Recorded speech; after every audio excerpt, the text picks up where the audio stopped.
मोती सी बिखर गई, बरस भरी मोती सी बिखर गई, जादू भरी तेरी आंखें जिधर गई, जादू भरी तेरी आंखें जिधर गई, जादू भरी तेरी आंखें जिधर गई।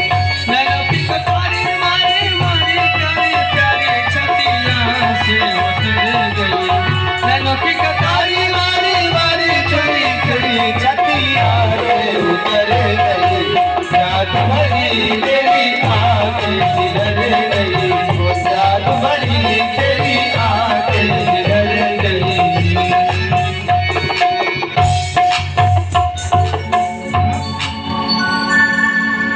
जादू भरी तेरी आंखें जिधर गई, जादू भरी तेरी आंखें जिधर गई, अब पल पला के तरते नहीं तारे, अब पल पल के तरते नहीं तारे, अब पल पला के तरते नहीं तारे, अब पल पल के तरते नहीं तारे।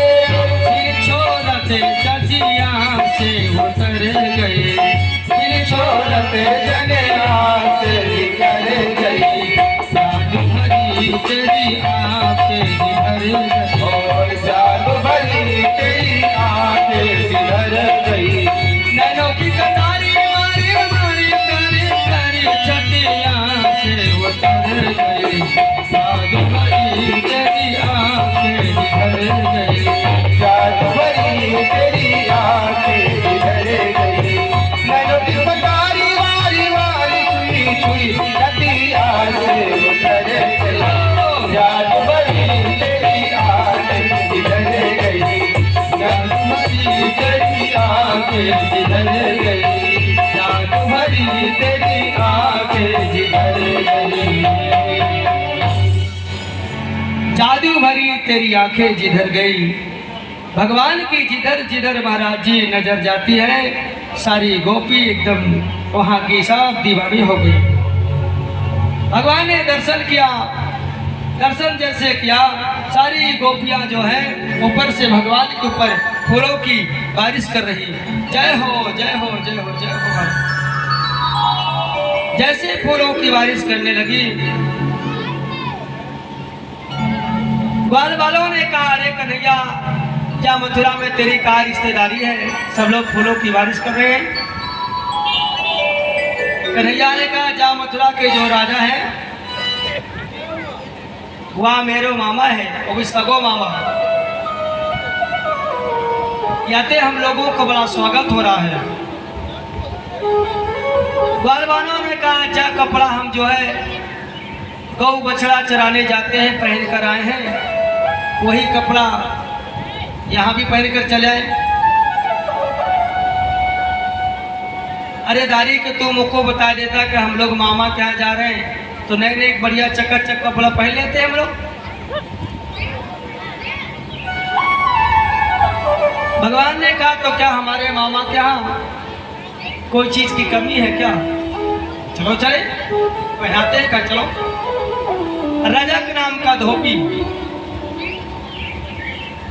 रजक नाम का धोबी जिसने भगवती सीता जी का अपमान किया था कि मैं रामचंद्र नहीं हूं जो पत्नी को रख लूंगा, मेरे घर से निकल जा। भगवान उस समय नहीं बोले थे क्योंकि मर्यादा पुरुषोत्तम राम थे।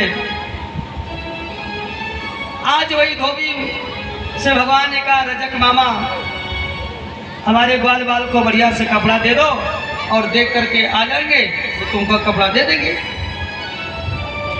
रजक ने कहा, अच्छा, जो काम कंस करेगो मुझको पता है, वो सबरों काम मैं आज ही कर दूंगा।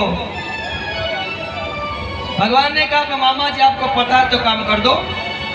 जैसे लाठी लेकर भगवान को मारने के लिए दौड़ा, भगवान ने लाठी पकड़ ली और कहा, तुमने हमको लाठी मारा है, अब जब हमारा एक तमाचा देख लो। और भगवान ने एक तमाचा मारा, रजक का सर ही कट गया। बोलो श्री वृंदावन बिहारी लाल की जय हो। सर ही कट गया। बाकी जितने धोबी थे सब भाग गए महाराज। भगवान ने कहा पहन लो। सब लोग कपड़ा पहन लिया।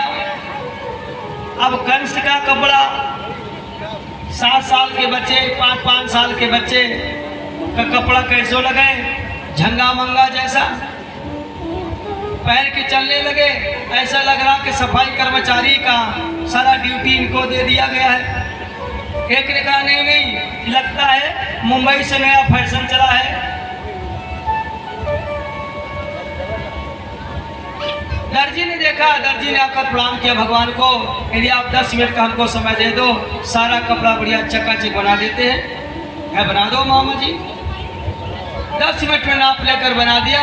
भगवान का बताइए मामा तुमको क्या आशीर्वाद दें। दर्जी मामा ने कहा अभी धोबी मामा को क्या दिया तो हमने देख लिया था, उसको थाबड़ मारा है, हमको लत्तम घुसम मिलेगा। कहा हमारे पर कृपा करो, आशीर्वाद बनाओ, बस हो गया। भगवान ने कहा जाओ कलयुग में तुम खूब फलो फूलोगे। 5000 का कपड़ा तो 5000 सिलाई, और कहीं दूल्हे राजा की कपड़ा मिल जाए तो फिर कहना क्या है, 10,000 सिलाई। आज देखो दर्जी लोग खूब फूल फल रहे हैं। 8 जगह से टेढ़ी कुबरी आ गई।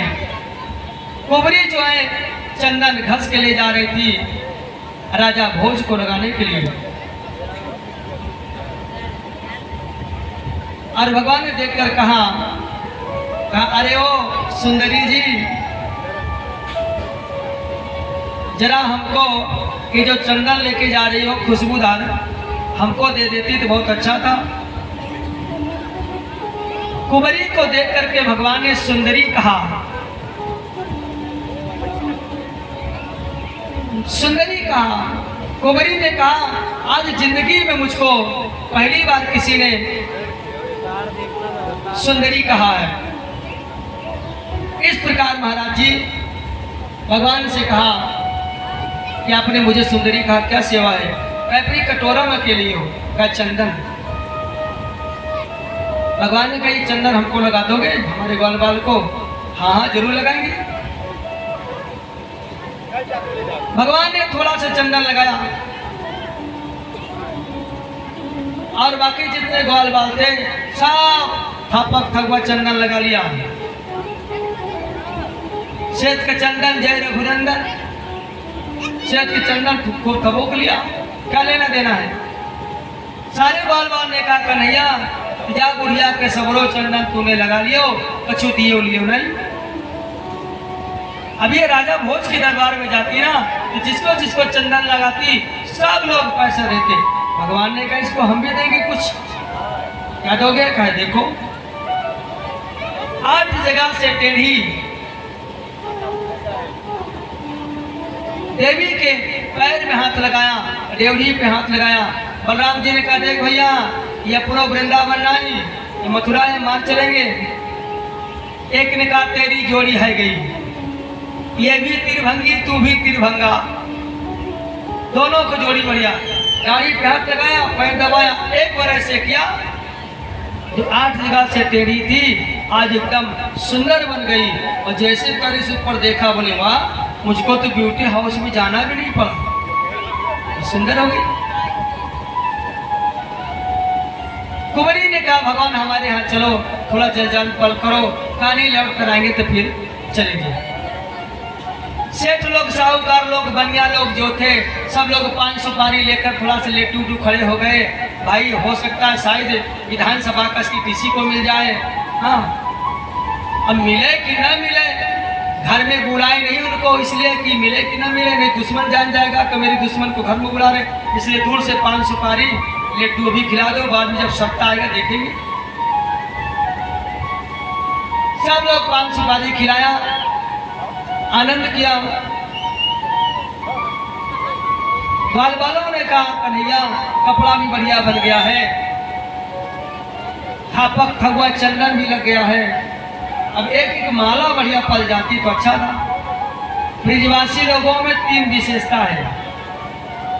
एक बढ़िया सा थापक थगवा गलछप्पा संप्रदाय तिलक लगाएंगे, दूसरा चमकीले चमकीले बढ़िया कपड़ा पहनेंगे, तीसरा कोई उनको माला पहना दिया तो ठीक है, नहीं एक माला खरीद के बांके बिहारी कहेंगे जय हो महाराज, और फिर पूरे डालेंगे, दिन भर पूरा मथुरा में डोलेंगे। तो भगवान ने कहा माला की भी व्यवस्था हो जाएगी, क्यों चिंता करते हो। आगे जैसे गए तो महाराज जी दर्जी मामा मिल गया, तो दर्जी सुदामा मामा मिला। उन्होंने कहा महाराज माला की सेवा कर दूं, बोले कर दो। भगवान सुदामा के यहाँ गए और माला पहना और पहन करके चल दिए। रंगभूमि की ओर गए, वहां पर महाराज सब लोगों ने प्रेम के भाव से देखा, स्नेह के भाव से देखा, लेकिन वहां जो बैठे दुश्मन थे उससे भगवान को दुश्मन के रूप में देखा। बोले जाकी रही भावना जैसी, प्रभु मूर्ति देखी तिन तैसी।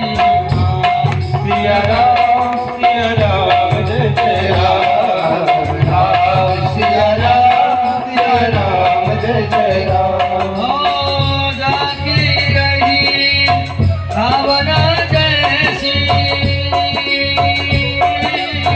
प्रभु मूरत देखी तिन तैसी। सिया राम जय जय राम, बोलो सिया राम जय जय राम। मल्लानाम सदिर्वन नरवरा, स्त्री राम समरो मूर्तिमान। मच्चोर भोजपते विराट विदुषः, तस्सात पान योगितः।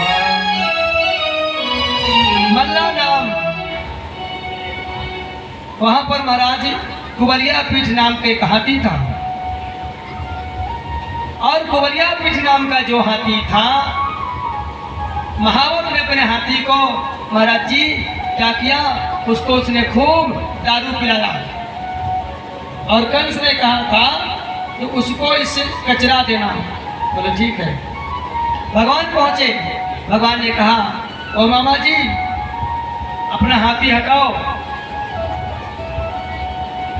महावत ने कहा अरे बेटा तेरे ही स्वागत करने के लिए हाथी खड़ा है। भगवान ने कहा इसको हटाओ, वरना हम एक मौका देंगे ना तो सीधे ही हम लोग पहुंच जाएगा।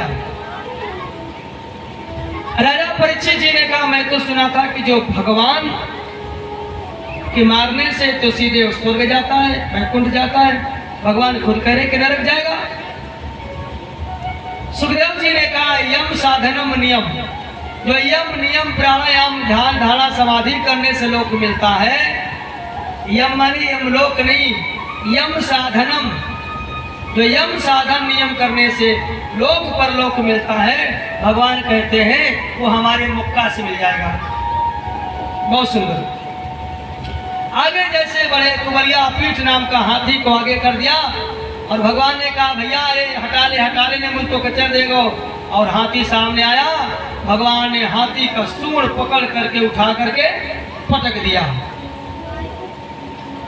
और जैसे पटक दिया उसी हाथी का दांत उठा करके मार पीठ में कूट कूट कर इसको समाप्त कर दिया।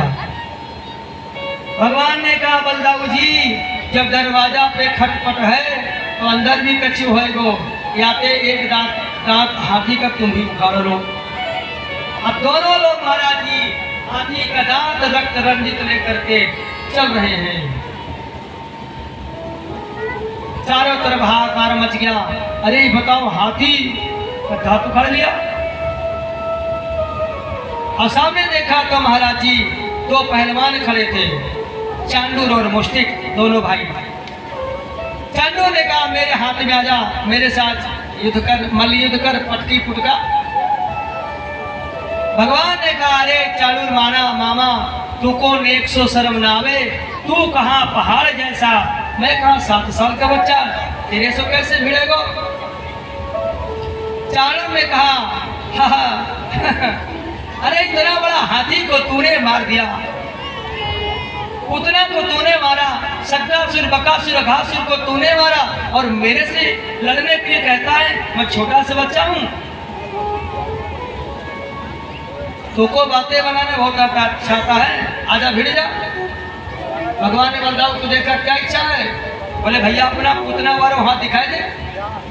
ग्वाल वालों ने कहा अघासुर वाला हाथ दिखाई दे। तुम सबन कुछ चाहे कहा आप दोनों पटकी पुटका लड़ाई होने लगी, मल्ल युद्ध। मुष्टिक ने कहा अरे बलराम भैया तू मेरे से भिड़ जा। बलराम कहते तो मैं तो चाहता था कोई भिड़ जाए। मुष्टिक से बलराम जी का, चाणों से भगवान श्री कृष्ण का मल्ल युद्ध होने लगा। पहलवानी ऊपर चढ़ा सिंहासन में। कंस ने कहा अरे देर क्यों लगा रहे हो, उठा करके समाप्त करो। मानो भगवान श्री कृष्ण सोचने लगे कि मामा कह रहे हैं कि देर मत लगाओ, उठा के समाप्त करो। आप उठाकर उनको धड़ाम धड़ाम से पटक दिया, उनकी कहानी समाप्त हो गई। आप धड़ाम से जैसे पटका उनका प्राण निकल गया। अब उसी समय महाराज जी सिंहासन से उतरकर जैसे भागने का मन बनाया कंस, भगवान श्री कृष्ण दौड़ करके गए, एक घूसा मारा, 7 सीढ़ी के नीचे आ गया और बाल पकड़ करके छाती में चढ़ गए। मुक्का जैसे उठाया, कंस ने कहा बाल छोड़ दो, दर्द हो रहा वरना मेरा बाल टूट जाएगा। भगवान ने कहा मामा जी तुमने भी हमारी माँ का बाल पकड़ा है ना। ऐसा कहके भगवान ने एक मुक्का मारा, खत्म हो गया। अब खत्म हो गया। भगवान ने फट से पीताम्बरी ओढ़ लिया, ओढ़ कर कहने लगे मामी जी मामा मर गयो। मामी ने कहा तू क्यों रो रहा है, तूने तो मारा है। कहा नहीं मामा बड़ा वजन था, मंच टूट गया, वो दब गया, मैं बच गया। 4 भाइयों उठे, मारने के लिए दौड़े। बलराम उठा करके एक खंभा उठाया, सब भाग गए। भगवान जाकर खड़े हुए, सब लोगों ने जय जयकार कर दिया। बोले श्री कृष्ण बलराम की जय हो, श्री कृष्ण बलराम भगवान की जय हो। इस प्रकार आनंद हुआ। नंद बाबा से कहा बाबा अब आप जाइए, मुझे भी माता पिता का सेवा का अवसर देना चाहिए। नंद बाबा बेचारे रोते हुए चले गए और यशोदा देवकी और देवकी माता जी को जेल से और वसुदेव को निकाला, उनको प्रणाम किया। देवकी मैया के मन में एकदम खुशी है, नंद बाबा के मन में दुख है। देवकी मैया और वसुदेव जी खुश हैं, बड़े प्रसन्न हैं। एक छोटा सा बच्चा था जब इसको हम लेकर गए थे, आज देखो ये 7 साल का हो गया। खूब उसको चुम्बन करने लगे, प्यार करने लगे, अपने गले से लगा करके भाव के आंसू टप टप करके वसुदेव और देवकी की आंख से आंसू आया।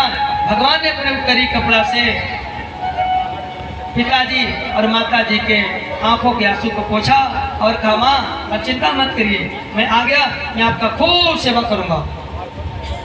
जेल खाने से नाना जी को निकाला और कहा नाना जी सिंहासन में आप बैठिए। राजा नहीं कहा बेटा आप ही बैठो। कहा नहीं बैठो आप, दस्तखत अंगूठा आप लगाओगे, बाकी सारा पैसा के इंतजाम को मैं करूंगा। आजकल ही हो रहा है। अब महाराज जी बच्ची जाओ उधर जाओ, कुर्सी हटा दो। तो महाराज जी उन्होंने कहा कि बलराम और कृष्ण को जनेऊ संस्कार किया गया और कहा जाइए पढ़ने के लिए। तो संदीपन में जाकर के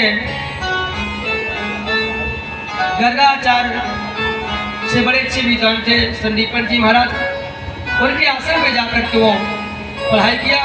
सुदामा जी से वहाँ पर मुलाकात हुई और पढ़कर वहाँ से जब लौटने लगे तो उनको बहुत अच्छा संस्कार मिला, माता पिता के साथ कैसा व्यवहार करना चाहिए। और माता पिता जी से व्यवहार करने के लिए महाराज जी उनको चकाचक आनंद आया। अब उधर से लौट कर आए, माता पिताजी को दंडवत और महाराज बढ़िया से प्रणाम करते हैं। हमारा भी कर्तव्य होता है कि जब हम लोग भी पढ़ लिख कर आए तो माता पिता के साथ कैसा व्यवहार करना चाहिए, गीत के माध्यम से सुनिए और आनंद लीजिए। शीश माता पिता को झुकाते रहो, शीश माता पिता को झुकाते रहो, पूजा भगवान की तुम करो न करो। शीश माता पिता को झुकाते रहो, पूजा भगवान की तुम करो न करो। माता पिता को झुकाते रहो, पूजा भगवान की तुम करो न करो। शीश माता पिता को झुकाते रहो, पूजा भगवान की तुम करो न करो। ध्यान चरणों में उनके लगाते रहो, ध्यान चरणों में उनके लगाते रहो, दीप मंदिर में जाके धरो न धरो। ध्यान चरणों में उनके लगाते रहो, निज मंदिर में ध्यान धरो न धरो।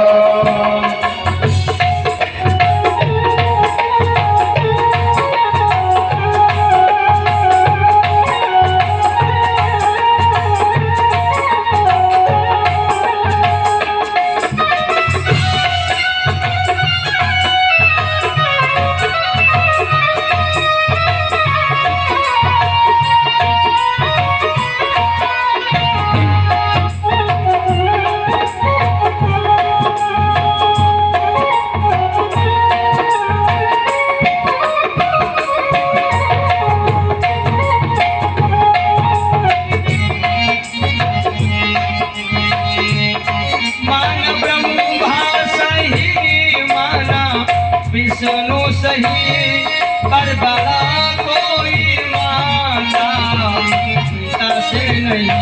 माना ब्रह्मा सही, माना विष्णु सही, पर बड़ा कोई माता पिता से नहीं। माना ब्रह्मा सही, माना विष्णु सही, पर बड़ा कोई माता पिता से नहीं।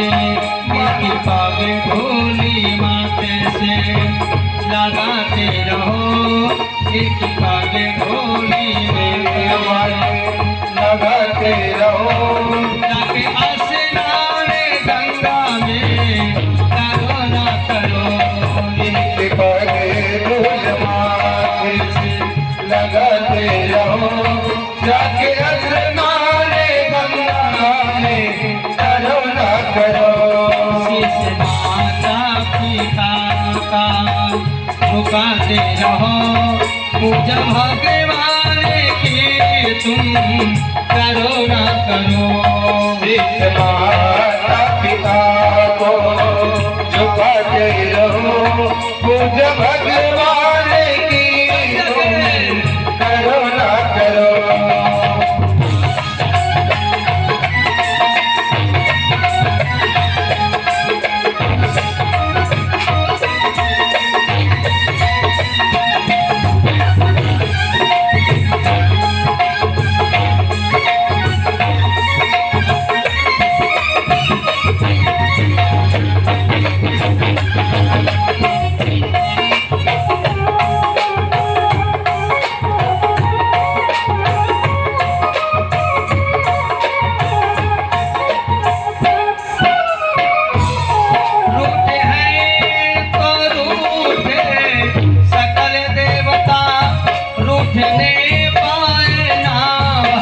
से माता पिता रूठते हैं तो रूठे,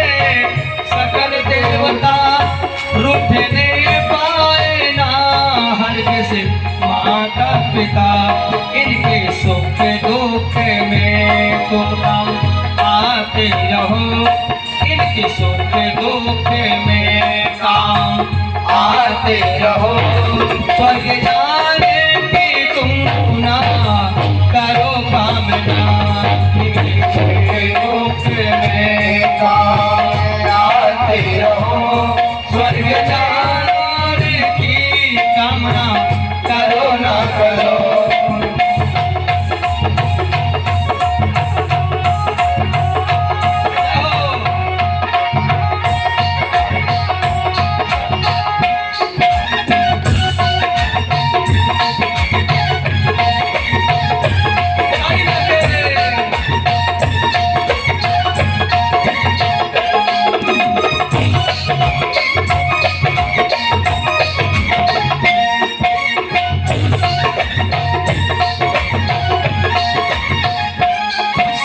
माता पिता को झुकाते रहो, शिष माता पिता को झुकाते रहो। पूजा भगवान की तुम करो न करो, शिष माता पिता को झुकाते रहो। पूजा भगवान की तुम करो न करो। के चरणों में लगाते रहो, ध्यान गुरु के चरणों में लगाते रहो। एक मंदिर में जाके धरो ना धरो, ध्यान चरणों में के लगाते रहो। दीप मंदिर में जाकर धरो ना धरो।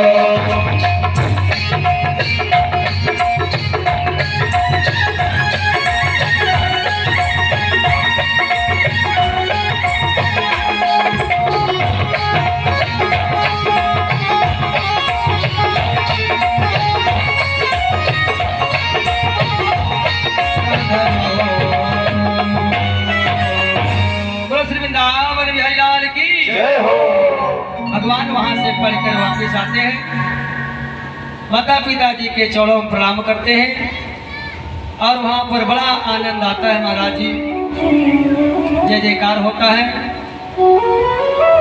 एक दिन भगवान उदास बैठे थे तो भगवान के एक मित्र थे महाराज जी उद्धव जी। उद्धव जी भगवान के बड़े भक्त थे, ब्रह्मा जी के चेला थे। भगवान को देखो, भगवान ने कहा था कि मैं परसों आ जाऊंगा, पर भगवान ने परसों कह के वर्षों बीत गए, नहीं गए। क्यों नहीं गए? अरे भगवान नहीं जा सकते थे तो वृंदावन कोई मथुरा बुला लेते, पर मथुरा में भी नहीं बुलाया उन्होंने ना गए ना किसी को बुलाया। का देखो प्रेम वृंदावन वासियों को बहुत था, पर भाव ये वृंदावन वासी भगवान को माधुर भाव से देखते हैं और मथुरा के लोग भगवान को ऐश्वर्य भाव से देखते हैं। वृंदावनवासी भगवान को देखते हैं और कहते एक कन्हैया चल मेरे से झगड़ा कर, चल मेरे से युद्ध कर, चल मेरे से पहलवानी कर, नारी के कबड्डी में मैं तुमको हरा दूंगा अभी। और यही बात यदि राज्यसभा में बैठे हो मथुरा में, उसमें कोई कह दे कि चल कन्हैया खेलते हैं, गुल्ली डंडा गौ चराते हैं,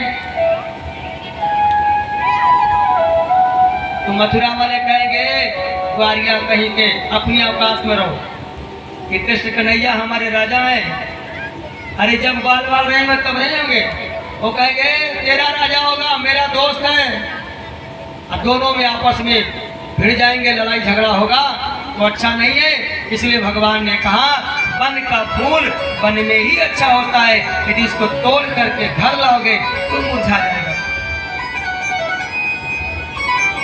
दूसरा भाव, भगवान ब्रिजवासियों को ही ना बुलाया ना ही वहां गए, क्योंकि भगवान श्री कृष्ण का दुश्मन जरासंध हो गया था, क्योंकि जरासंध का दामाद कंस था और कंस की दो पत्नी थी, अस्ति और प्राप्ति।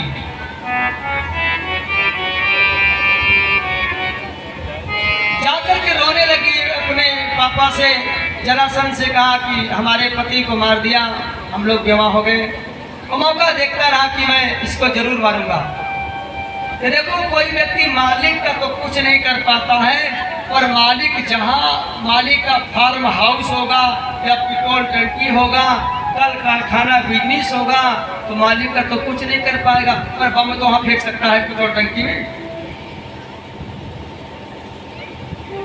उसके भाई को तो मार सकता है, उसके परिवार को तो मारेगा, तो भाई को मारेगा, परिवार को मारेगा, तो दुख तकलीफ तो उसको तो होगा।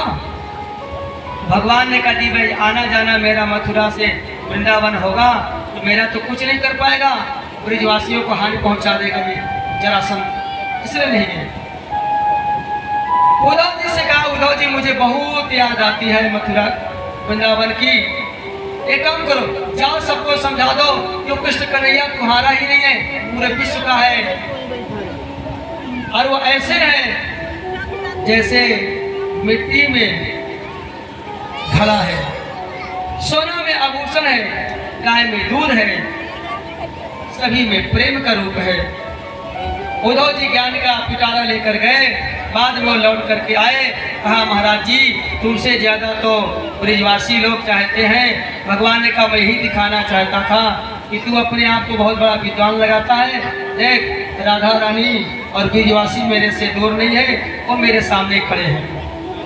कहा पीछे पीछे देखा तो कदम का डाल था, झूला पड़ा था, राधा जी बैठी हैं और भगवान कृष्ण को झूला रहे हैं। छाए रही अजबे बहार रे, झूले बाके बिहारी, छाए रही अजब बहार रे, झूले बाके बिहारी, छाए रही अजबे बहार रे, झूले बाके बिहारी, छाए रही अजब बहार रे, झूले बाके बिहारी, छाए रही अजबे बहार रे, झूले बाके बिहारी, छाए रही अजब बहार रे, झूले बाके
चित को चुरावे बाकी जाकी, सूरत मूरत अजब अदा की, सूरत मूरत अजब अदा की, सूरत मूरत अजब अदा की, सूरत मूरत अजब अदा की, पर रही अदर फुहारे झूले बाके पर रही अतर फुहारे झूले बाके बिहारी,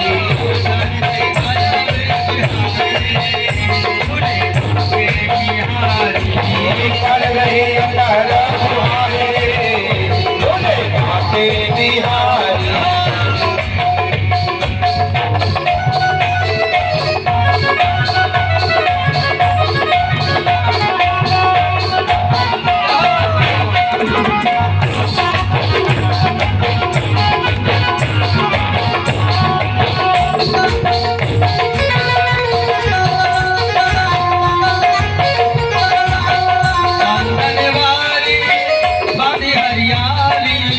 बंधनवार बांधी हरियाली,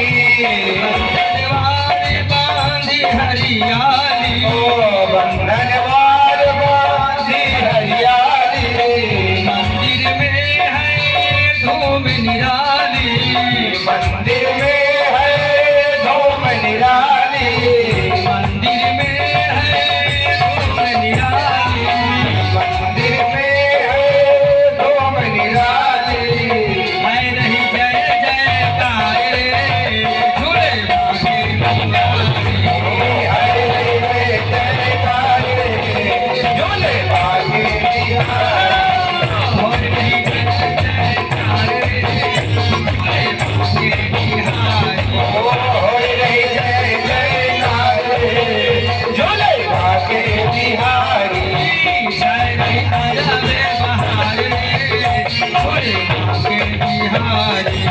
छाय रही अरब बहार रे झूले बाके बिहारी। बोलो श्री वृंदावन बिहारी लाल की जय हो, श्रीमद् भागवत भगवान की जय हो। इस प्रकार महाराज जी बृहस्पति के चेला उद्धव जी का सारा ज्ञान समाप्त हो गया और राधा जी के चरण रज लगा, उनका जीवन धन्य हो गया। ज्ञान का पोटरी थी, ज्ञान की पोटरी खुल गई, सारा ज्ञान बह गया और भक्ति का चंदन लगा के वहां आ गए। मनुष्य के जीवन में केवल ज्ञान हो, भक्ति न हो तो भी ठीक नहीं है, वो अहंकार रूपी भक्ति हो जाएगी।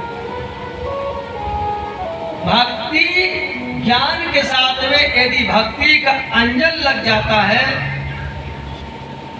ज्ञान के पास यदि भक्ति हो जाती है तो ज्ञान शोभायमान हो जाता है। और केवल ज्ञान हो, भक्ति न हो तो शोभा नहीं। अब खाली खूब भक्ति हो, खूब नाचो, खूब गाओ, खूब आओ जाओ, ज्ञान न हो तो भी ठीक नहीं है, तो भक्ति बांझ हो जाती है। इसलिए ज्ञान भी जरूरी है, भक्ति भी जरूरी है, साथ में वैराग भी जरूरी है। तो महाराज जी ज्ञान खत्म हो गया, भक्ति का अंजन लग गया। अब इधर महाराज जी एक दिन क्या हुआ,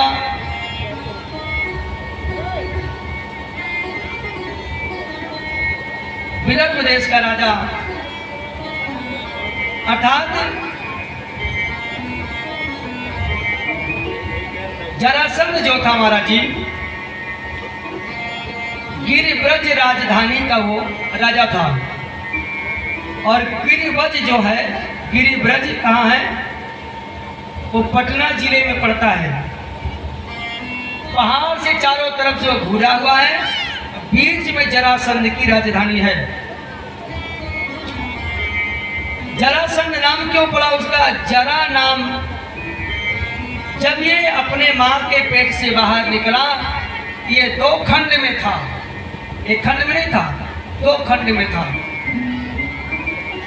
तो उसकी माँ ने कहा ये दो खंड में है, आँखी इधर भी है, मुंडी इधर भी है, इधर भी पैर इधर भी है। मारे डर के मारे कि कोई अनहोनी न हो, उसको उठा करके तालाब के किनारे कुछ लतर पाती थे, कुछ कपड़े गंदे सब इधर उधर के पड़े थे, वही इसको फेंक करके चली आई। वो तालाब के किनारे पर लतर पाती थे, उसमें एक जरा नाम की राक्षसी रहती थी।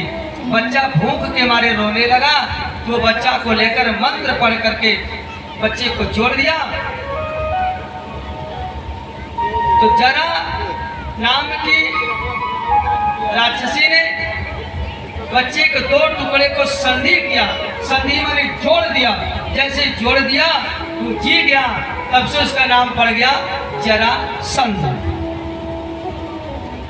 जरासंध ने कहा कि मैंने 17 बार आक्रमण किया, पर ये कृष्ण कन्हैया को मैंने भगा नहीं पाया।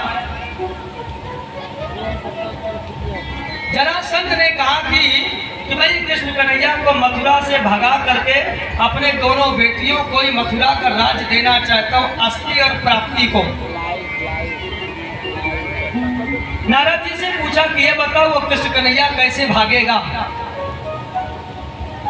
नारद जी ने कहा कि तुम ब्राह्मणों को मना लो, ब्राह्मणों को खूब खिलाओ पिलाओ, चकाचक अपने घर में बुलाओ और जीत का मंत्र पढ़ाओ, विजय का मंत्र पढ़ाओ।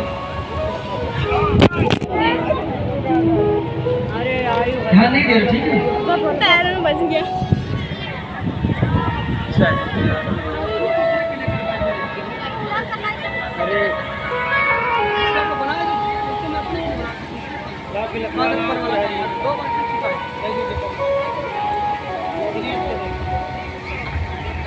बोलो श्री वृंदावन बिहारी लाल की।